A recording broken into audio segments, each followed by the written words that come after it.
来继续来看，民进党的总统参选人赖清德进前讲，明年的选战会是中南海甲北疆之间的选择。赖清德讲，当台湾总统会当行入去北疆，安尼咱所追求的政治目标都已经达成了。有风声讲赖清德讲这番话引发到美国的关切。美国的《金融时报》来报讲，美国有官员要求台湾要来澄清赖清德的言论。报道阁来报讲，美国对赖清德处理两岸关系有疑虑。不过，这个报道冇纠正到美国资深的官员。迄个官员讲，伊并无要求赖清德的团队爱说明。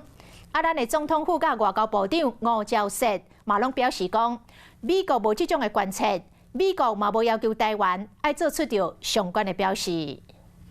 副总统，美方有请你澄清走入白宫吗？会觉得有心人士对你操作以美论吗？面对媒体的问，副总统赖清德微笑无停落来因出席活动要挺青龙，不过伊要参选2024年，进前这个话引起国际上的关心。这场的选举就是中南海甲北疆的选择，其实咱民进党长久以来就是行这条线。在全国宜兰里外乡亲的后援会，赖清德除了讲到明年的选战是中南海甲北疆之间的选择，更话讲当台湾总统会使行入北疆，咱所追求的政治目标都已经达成啊。英国《金融时报》报讲，美国官员对这个代志表示烦恼，要求台湾方面要澄清。认为赖清德的讲法，甲即卖总统蔡英文两岸关系态度无同款，甲美方持续表达的讲法差真侪。当时嘛写讲，有美国资深的官员讲，北疆毋捌针对这个代志质问过赖清德的竞选团队。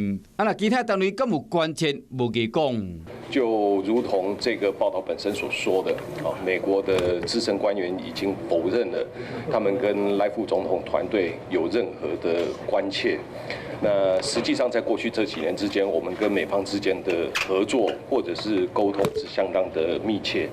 呼应的讲法同款，总统府嘛强调讲，美方高层并无向赖团队做出相关的表示，同时表示讲，甲美方会紧密的沟通，确保双方了解彼此的立场。是讲外国媒体的报道引起调野的讨论。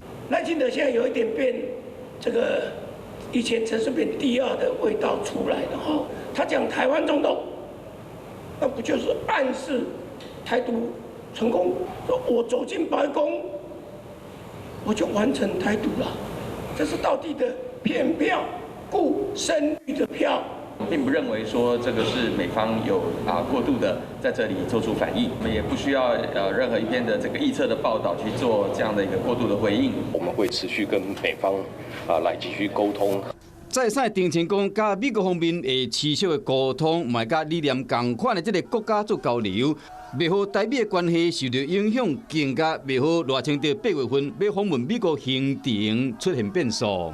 Hello， 我是易景，想要抢先掌握最及时的新闻资讯吗？赶快按赞、订阅、开启小铃铛，锁定华视新闻的 YouTube 频道。